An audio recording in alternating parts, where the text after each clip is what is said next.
Homeopathy மருத்துவம் என்பது ஒரு எளிமையான பின் விளைவுகள் இல்லாத ஒரு அற்புதமான நம்பகமான மருத்துவம். மனநல மருத்துவம் என்று சொன்னாலே வாழ்நாள் முழுக்க மருந்து சாப்பிடணும், ஆண்டு கணக்கில் மருந்து சாப்பிடணும் அப்படிங்கிறது தான் நாம் மற்ற மருத்துவ முறைகளில் பார்த்திருப்போம். ஆனால் ஹோமியோபதி போன்ற அறிவியல் பூர்வமான மருத்துவ முறையில் அந்த மாதிரி நீங்கள் வாழ்நாள் முழுக்க எந்த நோய்க்கும் மருந்து சாப்பிட வேண்டிய அவசியமே இருக்காது. சிலர்லாம் பேசும்போது அசிங்கமான வார்த்தைகளே பேசுவாங்க. சண்டை போடும்போது, ஒரு ஆர்கியூமெண்ட்டும் போது எடுத்ததுமே அவங்களுக்கு ஒரு ஆபாசமான வார்த்தைகள், அருவருப்பான வார்த்தைகள், சபையில் எங்கும் கேட்க முடியாத வார்த்தைகளை பேசுவார்கள்.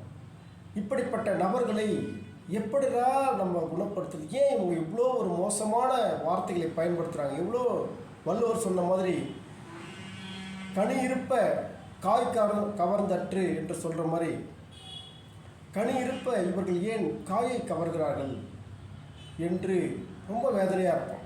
இதை எப்படி சரி செய்கிறது? சரி, அவருடைய இயல்புதானோ என்று கூட சிலர் நினைத்து விடுவார்கள். ஆனால் இது ஒரு நோயின் அறிகுறி. மனதில் ஆற்றாமை, அவர்களுக்குள் இருக்கக்கூடிய அந்த கோபத்தை வெளிப்படுத்துவதே அவர்களுக்கு அப்படித்தான் வெளிப்படுத்த தெரியும். இது ஒரு மன பிறழ்வின் ஒரு வடிவம். எனவே இப்படிப்பட்ட நோயாளிகளை ஹோமியோபதி போன்ற உலகின் தலை சிறந்த இரண்டாவது மிகப்பெரிய மருத்துவ முறையான பின்விளைவுகள் இல்லாத, பக்க விளைவுகள் இல்லாத நம்பகமான ஹோமியோபதியில் இந்த துன்பத்தை நாம் எளிதாக தீர்க்க முடியும். அனகார்டியம் ஓரியன்டலிஸ் என்று ஒரு மருந்து இருக்கிறது. இந்த மருந்தை நீங்கள் முறையாக மருத்துவரின் அனுமதியோடு சாப்பிடும்போது நிச்சயமாக இந்த ஆபாசமான வார்த்தைகள், அருவருப்பான வார்த்தைகள், அசிங்கமான வார்த்தைகள், செக்ஸியான வார்த்தைகளை பேசக்கூடிய நபர்கள்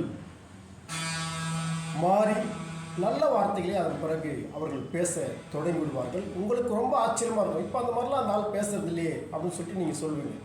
அந்த அளவுக்கு ஒரு மாயாஜாலத்தை ஏற்படுத்தக்கூடிய மருந்துகள் தான் ஹோமியோபதி மருந்துகள். அனகார்டியம் என்கின்ற அந்த மருந்திற்கு அது மருந்து எங்கிருந்து எடுக்கப்படுகிறது என்று சொன்னால்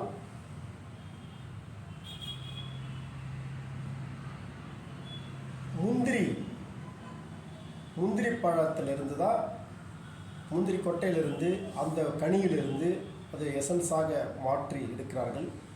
அந்த மரத்திற்கு, முந்திரி மரத்திற்கு தமிழில் இன்னொரு பெயர் தூய்மை மரக்கனி.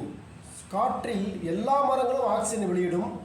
ஆனால் பல 10 மடங்கு ஆக்சிஜனை வெளியிடக்கூடிய மரம் உலகில் ஒன்று இருக்கிறது என்று சொன்னால் அரச மரத்திற்கு அடுத்ததாக இந்த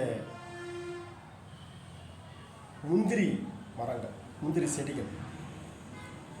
அந்த அளவிற்கு முந்திரி தூய்மை மரக்கனி என்ற ஒரு இன்னொரு பெயராலும் அழைக்கப்படக்கூடிய ஒரு மருந்து. அந்த முந்திரி தான் அந்த மனிதனின் ஆபாச வார்த்தைகளை, அசிங்கமாக பேசக்கூடிய வார்த்தைகளை, அருவருப்பான வார்த்தைகளை நீக்கி ஒரு இனிமையான சொற்களால் பேசக்கூடிய மனிதராக அவரை மாற்றக்கூடிய அற்புதத்தை செய்கிறது. ஹோமியோபதியில் இது போன்ற எண்ணற்ற அற்புதங்கள் இருக்கின்றன. அதையெல்லாம் அடுத்தடுத்து பார்ப்போம். தொடர்ந்து இணைந்திருங்கள், சப்ஸ்கிரைப் செய்து வைத்துக் கொள்ளுங்கள். இந்த தகவல் பயனுள்ள தகவல் என்று நீங்கள் கருதினால் இதை அடுத்தவருக்கும் பகிர்ந்து உதவி செய்யுங்கள். ஷேர் பண்ணுங்கள், கமெண்ட் பண்ணுங்கள். உங்களுக்கு எந்த மருத்துவ தேவை என்றாலும் தொடர்பு கொள்ளுங்கள். தொடர்ந்து இணைந்து பயணிப்போம். தொடர்ந்து ஆதரவு தாருங்கள். தொடர்ந்து எங்களுடைய இந்த சேனலை, இந்த எளிய முயற்சியை ஆதரித்து வரும் உங்கள் அனைவருக்கும் நன்றியையும் அன்பையும் வாழ்த்துக்களையும் உரித்தாக்கிக் கொள்கிறோம். தொடர்ந்து இணைந்திருப்போம். நன்றி.